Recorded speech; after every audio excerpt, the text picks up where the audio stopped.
I hope you don't mind that reference. No, I'm the elf on the shelf, and they call me Fatty Elf. Oh, Fatty gosh. Elf on the shelf, yeah. You ain't I'm only able to sit on a few selected shelves. So, how are you? I just saw an elf on a shelf somewhere. Yeah. All right, so Good Policies, been part of the Magic Morning Show here for years now. Yeah. And feel like the holiday season, you and little man, how's Ethan doing? Ethan's been excited for Christmas since last Christmas, so he's good. He's ready.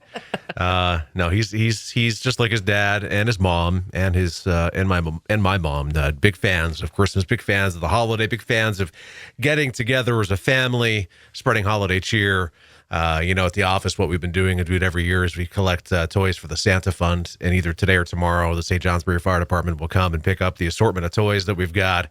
And he actually took money out of his own piggy bank, and we went to the store, and he selected a couple of toys to put under the tree at the office for the Santa Fund. So he's not only getting the spirit of Christmas of receiving, but also the benefit of giving. Well, that's what the holidays are all about. Yeah. All right, so let's talk insurance here for a couple of minutes.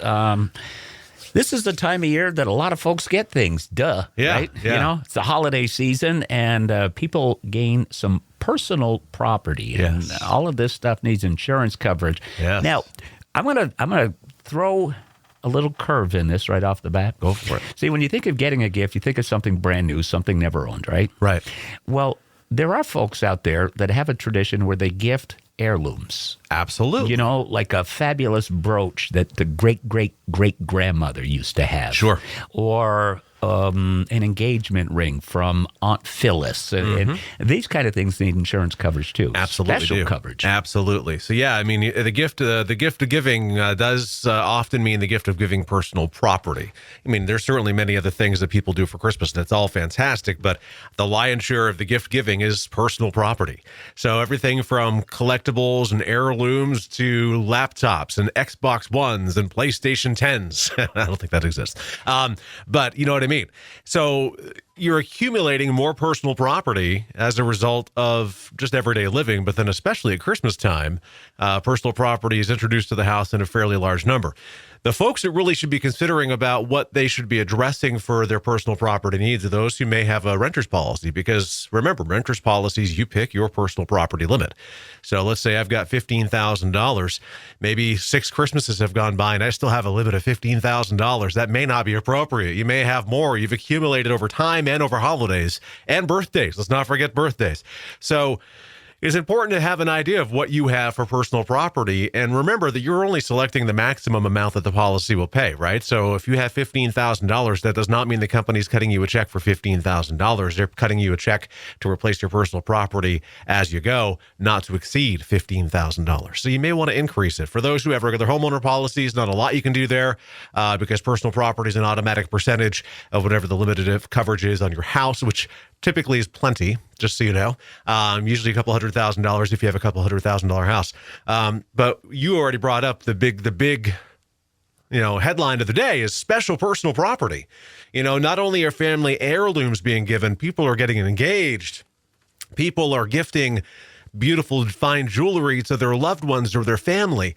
Well, hopefully that's one of the same. But, these are things that are going to have what I call it, I hate to call it this, but it's what I call it, an interpreted value. All right. So you can go out and buy a ring for $1,500 and it can appraise for $3,000 the same day in some instances. So the importance of taking time and understanding, look, do I have things in my world and in my existence, my personal property that I really should have more vested in and know that I have better protection on? And the answer most likely is yes. If you have jewelry, even computers or something, a lot of folks might get laptops or Chromebooks, even though they're very inexpensive these days. Not a bad way to put coverage on those because that's very inexpensive as well. So you can specifically list jewelry, make sure you have an appraisal or a receipt. You can specifically list computers. Again, we need more information. Appraisal, well, not an appraisal, but a receipt would do just fine.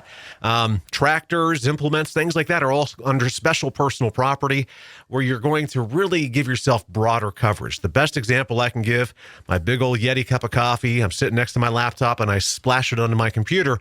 On a non-scheduled homeowner policy, I have no coverage for the damage that I just caused to my laptop.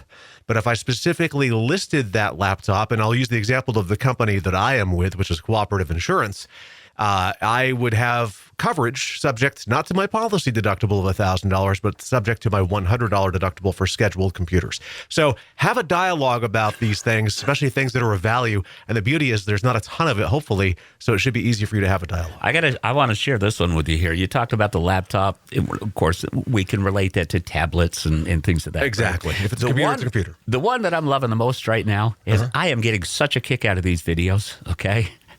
People are in this VR, virtual reality world. They get those goggles on, stuff like that. That's a great point. They're playing. They're destroying the heck out of their homes.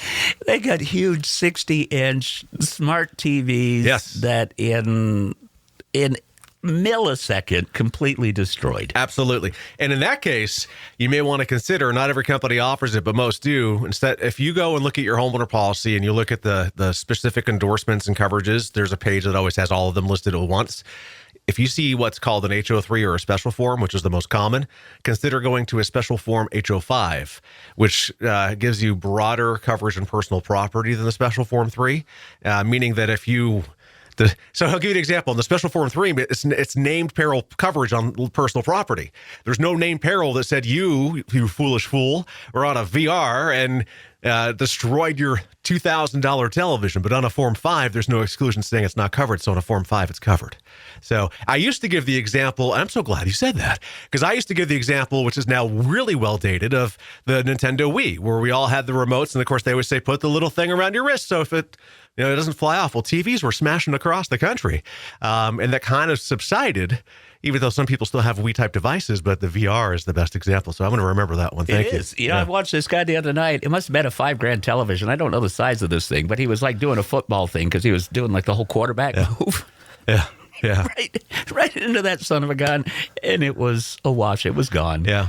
Our in-laws got us an Oculus for Christmas last year, which is the VR, and my son plays it. And many a times I know which room he's been in when I look at the lamps and they're on the floor or the couch. So yeah, it can be an expensive game to play. It certainly can.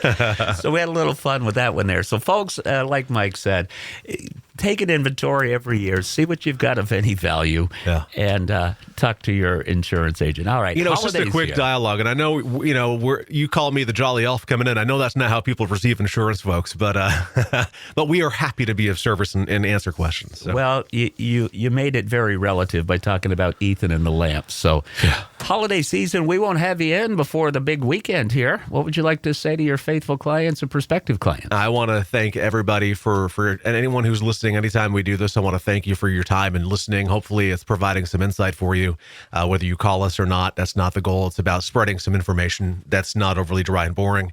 I want to thank everybody out there, clients, non-clients. I want to wish everybody a safe and happy holiday. Merry Christmas, happy Hanukkah. Whatever your holiday you celebrate, I hope it's the best and the safest and the brightest for you.